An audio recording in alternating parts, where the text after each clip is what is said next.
Paromita Sen. I started at SEWA Bharat a year and a half ago I started the Learning Hub, which is our internal research and data team. The way our research works is at SEWA Bharat and at SEWA is that the research questions, the needs, they all come from the community. I'm not usually sitting around here being like, "Ooh, what is this research question that I want to tackle here?" It comes from what the community has identified as their needs and as their concerns, and then I put it together. I give it the framework, I give it the structure, I bring in the research training over there. But the actual content, the meat of the work that we're doing comes entirely from the community. We're also doing a lot of work in the policy space, like taking the concerns off our members and then trying to channel it towards policy. Was the motivation to work on researching COVID's impact in India driven by your union members, or is it something that you as an organization, or a little bit of both? It was entirely driven by our members. I would have probably come to it about 10 days after they thought of it, but they thought of it first. I'm the first person. I was the first person to admit that. So the primary focus of the research team has been on collective enterprises. We've come on part of a BMGF project called MOVE, BMGF funded initiative called MOVE, Mahila Owned Viable Enterprises, and we've been working on this for a year. A lot of great work around this, and that's led to a certain level of tunnel vision. That's what we were focusing on. We were trying to get that. And when you're looking at a collective enterprises, the impact of COVID and the lockdown hits them a little bit later than it came to just self-employed informal economy worker. The impact was a little later when it came to collective enterprises because the enterprise is a business in itself, right? It's a legal entity in itself and bolstered it a little bit longer. So it was through other union work that we figured out that the impact of the lockdown, and it wasn't just the impact of the lockdown for us, because CA, NRC started in December, leading into January, and then Delhi in February, which is where our team is based out of. We saw the Delhi riots. And then we had the lockdown, right? So these three together. So by the time the lockdown came, we were already very worried about about livelihoods generally in the informal economy because of the previous two. And then in some ways, for instance, the global supply chain, because China went into lockdown in January, we started feeling those impacts in January itself because our home-based workers, our weavers stopped getting raw material from China. So they weren't able to finish their products and get it out. These were concerns that got raised back in January for us. So by the time, and then February happened, and then home-based work completely came to a standstill in Delhi because of the riots. So by the time March came, our workers were very concerned already. Could you talk about both the intent for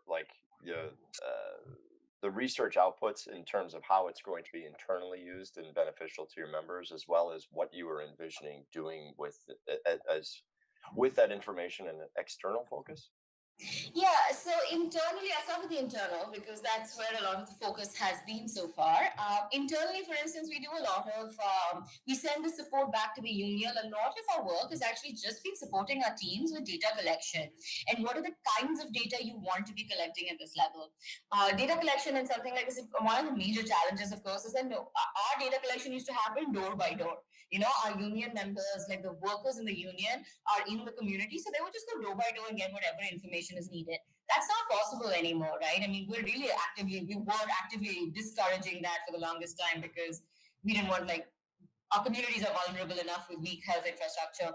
So we took on a lot of that, like helping them design questionnaires, helping them figure out how to do it on their phones, using whatever basic technology we had to try and help them get data.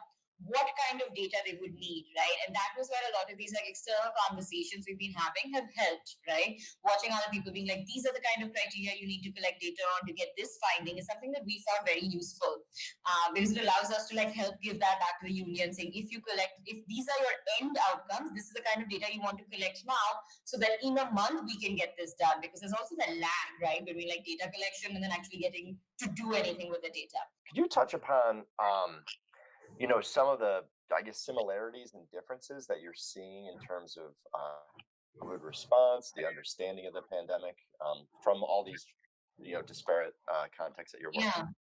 Yeah, so some of the things that we're seeing is, I mean, as I mentioned, trade specific barriers, right? It's a trade specific thing, but those kind of hold across the country, right? So domestic workers' experience out in West Bengal is very similar to domestic workers' experience out in Jharkhand, right? It's different from a street vendors, but as a domestic worker, the stigma associated with having to go into work, the additional stigma now associated with being, like potentially a COVID carrier, um, access to sanitation, access to water in your settlements. Informal settlements kind of look similar across the country, right? So how your housing is related to your livelihood, housing is relating to your livelihood is such a key thing, right? And that's such an important finding that we've discovered through this, right? From before the lockdown, even one of the things we were noticing is when we were asking people how to prepare for the lockdown, right?